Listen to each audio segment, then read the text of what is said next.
human beings generalize by nature. It's usually the case that if a character in a horror movie says that everything is fine, then very soon things will stop being fine, especially for that character. You know this if you've watched enough horror movies. You've generalized based on the movies you've seen.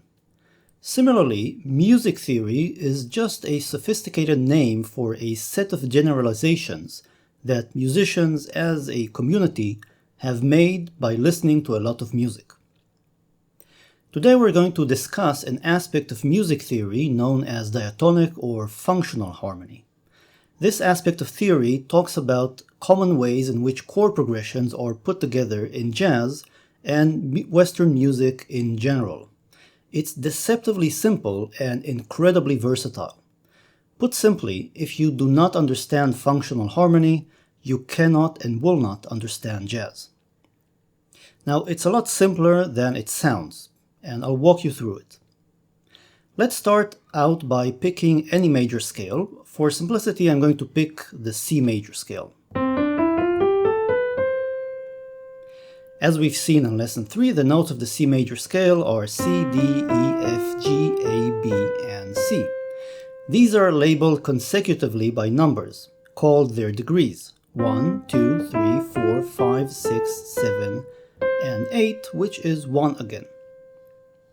Some books also give names to these degrees: the tonic, supertonic, mediant, subdominant, dominant, submediant, and leading or leading note. Now, you don't have to remember these names or memorize them, just be aware that they're there, and I'll remind you about them when we need them. What we can do, and this is general for any major scale, is next build a chord on each degree. And we do this by starting out with a C major chord built on the 1st, 3rd, 5th, and 7th degree of the C major scale. Then what we can do is move each note up by one note scale.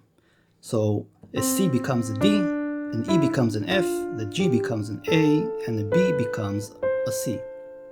So the next chord is a D minor 7. Doing this again, we move the D up to an E, F to a G, A to a B, and C to a D, and we get an E minor 7. If we do this again, F major 7 on the 4th degree, G dominant 7 on the 5th degree, A minor 7 on the 6th degree, and a B half diminished, so the B minor 7 flat 5 on the 7th degree. Incidentally, when notes are moved by a fixed number of steps within a scale, that's called planing or parallel voice leading. Just so you know, not very important. Now, we will often refer to the degree of the chord using Roman numerals. So 1, 2, 3, 4, 5, 6, 7, and 8, but just using the classic Roman numeral system. Uppercase numerals are major or dominant chords, while lowercase are minor chords. Special chord type modifiers are appended to indicate a dominant 7 or half diminished or diminished 7th chord. Now, I will often colloquially refer to chord numbers. For example, the 1 chord, or the 5 chord, or the 2 chord. When I do this, I will assume the specific chord type built on that degree. So when I say the 1 chord, I mean the major 7th chord built on the 1st scale degree. So for a C major scale, this is going to be a C major 7th chord. When I say the 2 chord, I'll mean the minor 7th chord built on the 2nd scale degree. So a D minor 7 in the case of a C major scale. And when I say a 5 chord, that will be the dominant 7th chord built on the 5th scale degree. Again, for a C major scale, that's going to be a G dominant 7. Now, it's important to realize that in the system we've just created, the same chord can have different Roman numerals assigned to it and different names depending on the key you're in. So let me give you an example. So for a song in the key of C major, the C major 7th chord is the tonic. It's built on the 1st degree of the scale. But what about something built or a song in the key of G major. So here, the tonic or the first degree is a G major 7th chord, and if we move things up, then the chord built on the 4th degree of the scale is a C major 7. So in the key of G major, a C major 7 is the 4th degree. It's the subdominant.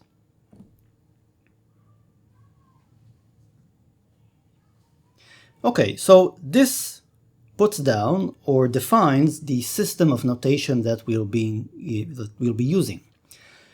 Next, what we can do is talk about functional harmony, which will tell us how these different degrees move into each other. Now, functional harmony is based on a few basic ideas, which I will now outline. The basic idea of functional harmony is that the most common chord progression is the subdominant leading to the dominant, which leads to the tonic. Basically, that's a 4 leading to a 5 leading to a 1. Let me give you 2 examples. In the key of C major, that would be an F major 7 followed by a G dominant 7 followed by a C major 7. Now we can use slightly nicer voicings to make the sound better. Maybe something like this. Let me give you another example. Let's look at the key of G. So that would mean G major. So here the subdominant, the 4th degree, is a C major 7. A C major 7. The 5th degree, or the 5 chord, is a D dominant 7. And the tonic, or the 1 chord, is a G major 7. So the same motion in the key of G major is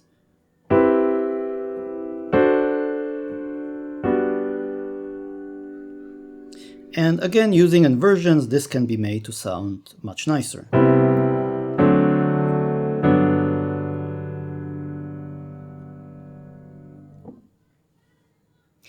So that's the first idea.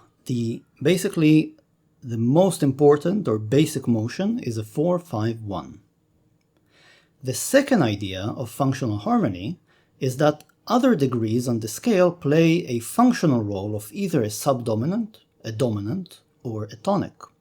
So they can be substituted for the 4, the 5, or the 1. Specifically, the 2nd degree, so let's look at the C major scale. This is the tonic. The 2nd degree plays a role of a subdominant. Now, I'm just telling you this. This is an axiom. This is something that you need to learn and internalize. You could think about deep reasons behind it, but really just accept it as a fact. The 2nd degree plays the role of a subdominant. The 3rd degree, an E minor 7 in this case, plays the role of a tonic. The 4th degree is a subdominant. The 5th is a dominant. The 6th degree, an A minor 7 in this case, is a tonic. And the leading note, the 7th degree, plays the role of a dominant. So, for example, this means that we can exchange chords as long as we keep the original form of a subdominant going to a dominant, going to a tonic. For example, examples are always the best way to understand things. Let's look at this progression. D minor 7, G dominant 7, C major 7. Now we can understand this progression in the key of C major by realizing that the D minor 7 is a subdominant, the G dominant 7 is a dominant, the 5th degree, and the C major 7 is a tonic. So we have a subdominant leading to a dominant, leading to the tonic, which is the basic progression of functional harmony. Let me give you another example. Let's do, again in the key of C major, F major 7, B minor 7 flat 5, A minor 7. So what do we have here? We have a subdominant leading to a dominant leading to a tonic.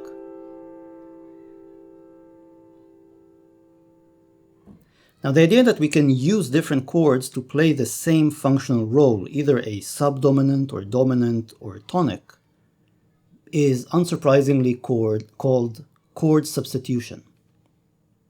Now these seemingly two simple ideas will take us to magical places, as you'll see throughout this course. But before that, let's take a look at how to use it in a practical situation. For the application part of this lesson, I'd like to use the framework of functional analysis to do a harmonic analysis of our familiar song that we keep going back to. So I'll just play it briefly in a simplified form in this case.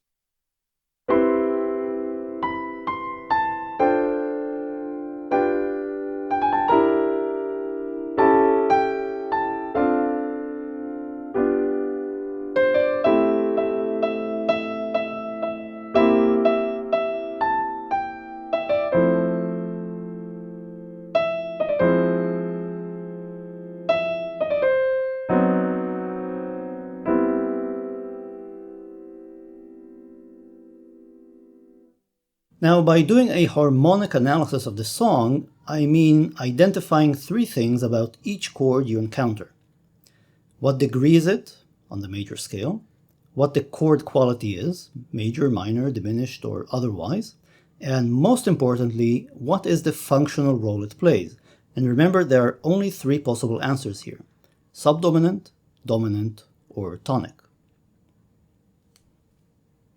Now, the chord progression of the ballad we're analyzing is in the key of C major. And we basically went through the chords built on the C major scale, right? So this means we can now take a look at our chord progression and assign each chord its degree, chord quality, and functional role. Now, we're not going to be able to do this for all chords, especially assigning the functional role, because some of them don't fall into this group of chords. So we'll learn how to deal with those chords as we work through this course. But that's okay. For now, we're going to work through the ballad with what we have. So the first chord is a C major 7. This is a chord built on the first degree, and it plays the role of the tonic. The second chord is a D minor 7, built on the second degree, and it plays the role of a subdominant. The next chord is a G dominant 7, and I'm playing an inversion of it here, and it's built on the fifth degree, and it plays the role of a dominant. Next we have an E half diminished. Now, this is a chord built on the third degree, and it's a minor 7 flat 5 chord, but we still don't know how to assign it a functional role, which is fine. We'll just put a question mark. This is also true for the next chord, an A dominant 7, which is a dominant 7th chord built on the 6th degree. So we don't know what the functional role of this is yet, which is fine. We'll just put a question mark and move on. Next chord is a D minor 7, so again a 2 minor chord playing the role of a subdominant. Going into a G dominant 7, this is a dominant chord built on the 5th degree, and it plays the role of a dominant. Now this leads into a tonic, an A minor 7, which is the minor chord built on the 6th degree, followed by a C dominant 7. So again, we have a chord built on the 1st degree, but it's a dominant chord, so we don't know its functional role yet. Next we have F major 7, the major 7th chord built on the 4th degree, playing a subdominant role. F minor major 7, a minor major chord built on the 4th degree, and with an undefined functional role yet. And then we have this sort of transition chord, the C diminished major 7, leading back into the tonic, into the major 7th chord built on the 1st degree. So I want you to take a look at this progression and realize that you already kind of see the basic idea of functional harmony taking place in front of your eyes. You can see a subdominant to dominant to tonic motion happening here, even if along the way there are sections that are not very easy to decipher or to make sense of. For example, when you start, you see a D minor 7 to a G dominant 7, which is a subdominant to a dominant, but there's no tonic. Then you encounter again a D minor 7 to a G dominant 7 to an A minor 7. So here you have a subdominant to a dominant to a tonic. And then in the last 4 chords in this progression, you get a subdominant and then 2 unknown chords leading to a tonic. So it's kind of missing the dominant there in the middle, in between, but we'll come to realize that an F minor major 7 actually plays the role of a dominant. We haven't yet discussed this type of chord substitution, so I'm going to leave it as a question mark, but you can see this motioning happening, happening in front of your eyes, really. It's just missing the dominant there in the middle. Now, how to practice functional harmony? As I've promised, you will end up building or expanding your understanding of functional harmony as we go through the course, and it will become more and more apparent how it's used to construct and understand chord progressions, but for now it's kind of a slightly abstract tool.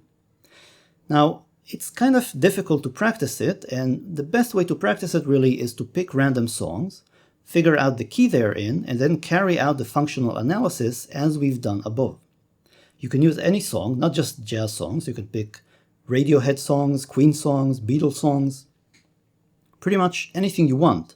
This can be used to understand Western harmony or classical Western harmony in general. So I'll conclude with a simple example.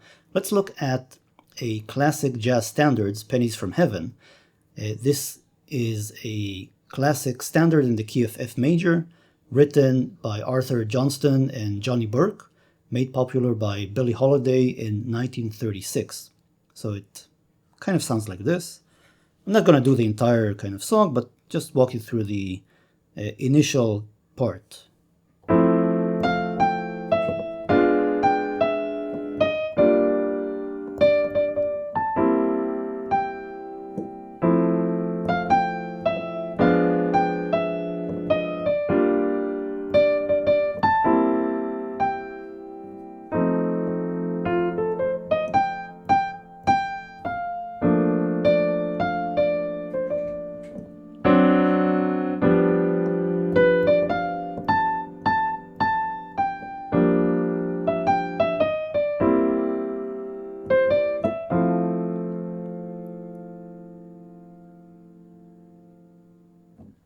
Now I've put the chords I've used on the screen in front of you, and we'll just briefly walk through them.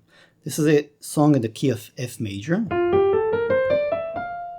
and this is the F major scale, and we can build our chords on this scale as we've done for the C major scale.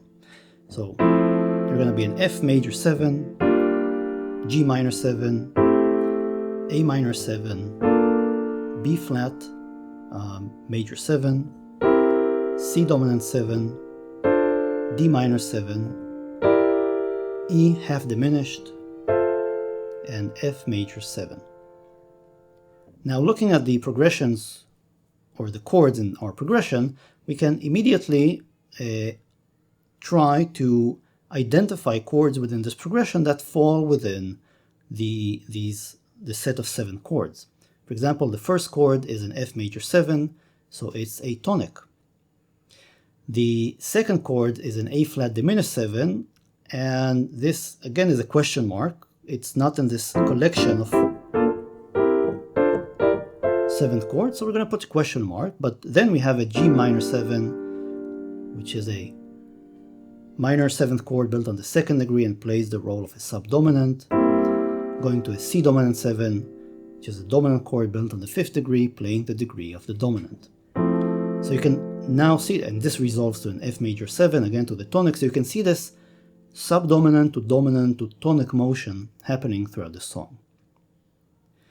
Then there's the B part of the progression, as it's called. So you get an F dominant 7, which is not, we can't still assign it a functional role. Going to a subdominant, a D dominant 7, unknown role, a G dominant 7, unknown role, a dominant 7 built on the 2nd degree.